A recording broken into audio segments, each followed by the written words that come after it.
এই নতুন ধানের মৌসুমে নতুন চাউলের গুঁড়ি দিয়ে তৈরি করে নিন গোলাপ ভাপা পুলি রেসিপি। তৈরি করা এতটাই সহজ যে কেউ একবার দেখলেই খুব সহজে এই পিঠাটি তৈরি করে নিতে পারবে।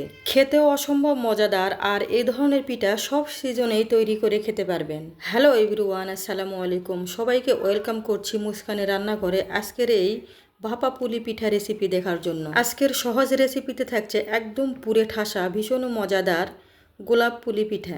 গ্রীষ্ম, বর্ষা, শীত ও বসন্ত সব ঋতুতেই এই পিঠাটি খাওয়ার উপযোগী। তাহলে চলুন রেসিপিটি দেখে নিই।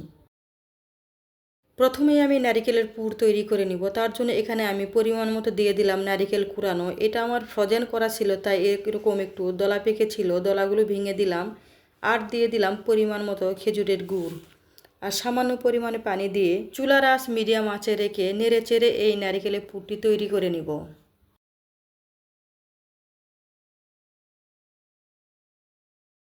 নারিকেলের এই পুরটি খেজুরের গুড়ের পরিবর্তে আখের গুড় দিয়েও তৈরি করে নিতে পারবেন, তবে আমার কাছে খেজুরের গুড় ছিল বলে আমি খেজুরের গুড় দিয়েই তৈরি করে নিচ্ছি। যে কোনো ধরনের পিঠা তৈরির ক্ষেত্রে খেজুরের গুড় দিয়ে যদি ওই পিঠাটি তৈরি করা হয় তাহলে কিন্তু খেতে আরও বেশি অসম্ভব মজাদার লাগে। নারিকেলের পুরটি আমার একদমই রেডি হয়ে গেছে, এবার নামিয়ে নিব। এবারে একটা আটার ডো তৈরি করে নিব। তার জন্য একটা কড়াইয়ে 2 বাটি পানি দিয়ে দিলাম, দিয়ে সামান্য পরিমাণে লবণ দিয়ে দিলাম। লবণটি গলিয়ে আসলে পানি যখন টকবগিয়ে বলক উঠে আসবে,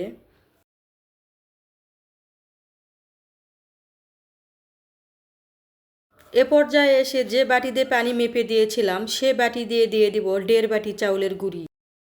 খুব ভালোভাবে নেড়েচেড়ে শক্ত একটা ডো তৈরি করে নিব। আর খেয়াল রাখবেন কোনোভাবেই যেন চাউলের গুঁড়িগুলো দলা পেকে না যায়। আর দলা পেকে গেলে কিন্তু পিঠা তৈরির ক্ষেত্রে পিঠাটি ভালোভাবে তৈরি হবে না।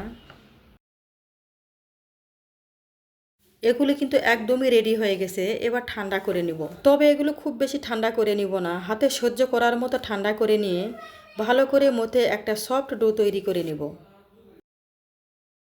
এই ডোটি যত ভালো করে মথে নিতে পারবেন রুটি বা পিঠার ক্ষেত্রে কিন্তু ততটাই পারফেক্টভাবে তৈরি করে নিতে পারবেন। এবারে দেখুন এই ডোটি খুব ভালোভাবে মথে নিয়েছি। এটা একটা বোর্ডে নিয়ে নিলাম, আর বোর্ডে নিয়ে আমি এখানে 2টি অংশ করে নিব। এই ডোটি আবারও বেশ কিছুক্ষণ মথে নিয়ে একটা গোল ডো তৈরি করে নিব। আমি সম্মানিত ভিউয়ার্সদের আবারও মনে করিয়ে দিচ্ছি, ভিডিওর এই পর্যায়ে এসেও যারা একটা লাইক দিতে ভুলে গেছেন প্লিজ একটা লাইক দিয়ে দিবেন। আর রেসিপি ভালো লাগলে বেশি বেশি ফ্রেন্ডস অ্যান্ড ফ্যামিলিদের মাঝে শেয়ার করে দিবেন। এবারে এর উপরে শুকনো চাউলের গুঁড়ি ছড়িয়ে দিয়ে রুটির মতো করে পাতলা আকারে একটা রুটি তৈরি করে নিব। পুলি পিঠার ক্ষেত্রে যেরকমকে তৈরি করে নেওয়া হয় ঠিক সেরকমভাবে একটা রুটি তৈরি করে নিব। রুটির 4-5টা এবড়ো থেবড়ো হলেও কোনো সমস্যা নাই, কারণ এখানে আমি একটা গ্লাস বা যে কোনো কৌটার মুখ দিয়ে গোল গোল স্লাইস করে কেটে নিব। তো যাই হোক, আমি অফ ক্যামেরায় অনেকগুলো গোল গোল স্লাইস করে কেটে নিয়েছি। এবার পিঠা তৈরি করে দেখিয়ে দিচ্ছি। আমি এখানে গোলাপ পিঠা তৈরির জন্য খুবই সহজ একটা প্রসেসিং দেখিয়ে দিচ্ছি। দেখুন, প্রথমে এরকম রুটির 5টা স্লাইস নিয়ে নিব, তারপরে একটার উপরে একটা দিয়ে হাত দিয়ে একটু চেপে চেপে লেগে দিব। এরপরে তৈরি করে রাখা নারিকেলের পুর খুব চিকন করে দিয়ে দিতে হবে। যারা কোনো দিনও পুরে ভরা এই গোলাপ পিঠাটি তৈরি করেনি তারা খুব ভালো করে লক্ষ্য করে দেখুন আমি কিভাবে এই পিঠাটি তৈরি করতেছি। তো দেখুন আমার পুর দিয়ে নেওয়া হয়ে গেছে। এবার এরকম করে ভাঁজ করে দিতে হবে আর হালকা করে চেপে দিতে হবে। ভাঁজ করার সময় কিন্তু পুরোপুরি ভাঁজ করে দেওয়া যাবে না, অর্ধেকটা অংশ ভাঁজ করে দিয়ে দিতে হবে আর বেশি অংশটা বাইরে রাখতে হবে। আপনারা একটু খেয়াল করে দেখলে বুঝতে পারবেন আমি কিভাবে তৈরি করে নিচ্ছি। তারপরে এভাবে হাত দিয়ে পেঁচিয়ে পেঁচিয়ে নিলেই খুব সহজে তৈরি হয়ে যাবে গোলাপ পিঠা। এরপরে সাইডের অংশগুলো একটু চেপে চেপে লেগে দিতে হবে যাতে খুলে না যায়। মাঝখান থেকে একটু নারিকেলের পুর দিয়ে দিলাম। এটা তেমন কিছু না, একটু সৌন্দর্য লাগার জন্য এই নারিকেলের পুরটি দিয়ে দিলাম। তো দেখতে পেলেন কত সহজে এই নারিকেলের পুরে ভরা গোলাপ পিঠাটি তৈরি করে নিলাম। আমি আরও একটি পিঠা তৈরি করে আপনাদেরকে দেখিয়ে দিচ্ছি। আপনারা চেষ্টা করলেই কিন্তু খুব সহজে এই পিঠাটি তৈরি করে নিতে পারবেন। তো এই সিজনে নতুন চাউলের গুঁড়ি দিয়ে কিন্তু এই পিঠাটি কেউ মিস করবেন না।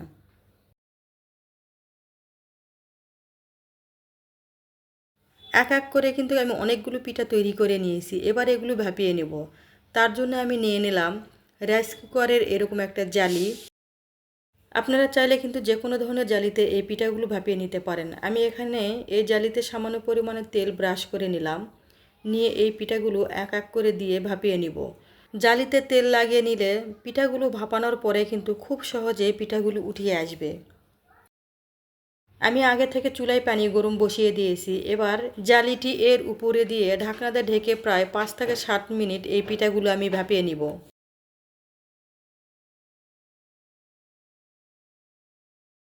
5-7 মিনিট পরে দেখুন পিঠাগুলো একদমই রেডি। এবারে এই পিঠাগুলো ঠান্ডা করে নিয়ে তারপরে আমি অন্য একটা পাত্রে উঠিয়ে নেব, আর বাকি পিঠাগুলো এইভাবেই ভাপিয়ে নেব। আমার ভিডিও দেখতে যে সকল নতুন বন্ধুরা এসেছেন, ভিডিও দেখছেন অথচ একটা লাইক দিতে ভুলে গেছেন, প্লিজ একটা লাইক দিয়ে দিবেন। আর রেসিপি ভালো লাগলে আমার চ্যানেলটি সাবস্ক্রাইব করে বেল আইকনটি প্রেস করে রেখে নিয়মিত আমার চ্যানেলের সাথেই থেকে যেতে পারেন, যাতে আমি যে কোনো ধরনের রেসিপি ছাড়ার সাথে সবার আগে আপনার কাছে পৌঁছে যায়। এই পিঠাগুলো শীতের সময় খেতেও বেশ মজাদার লাগে, গরমের সময় কিন্তু এর টেস্টের কোনো হেরফের নেই। নতুন ধানের নতুন চাউলের গুঁড়ি দিয়ে এই পিঠাটা খেতে কিন্তু অসম্ভব মজাদার। আপনাদের যখনই মন চাইবে তখনই কিন্তু এই পিঠাটা তৈরি করে খেয়ে নিতে পারবেন। পিঠাগুলো ভাপিয়ে নেওয়ার পরে দেখুন কতটা নরম তুলতুলে সফট হয়েছে। একদম প্রত্যেকটা গোলাপের পাপড়ির ভিতরে নারিকেলের পুরে ভরা। একটি ভেঙে শেয়ার করছি দেখুন। আজ এখানেই বিদায় নিয়ে নিচ্ছি। আমি আবারও আসবো নতুন কোনো রেসিপি নিয়ে। ততক্ষণে আপনারা অনেক বেশি ভালো থাকবেন আর সুস্থ থাকবেন। Thanks for watching. আল্লাহ হাফেজ। আসসালামু আলাইকুম।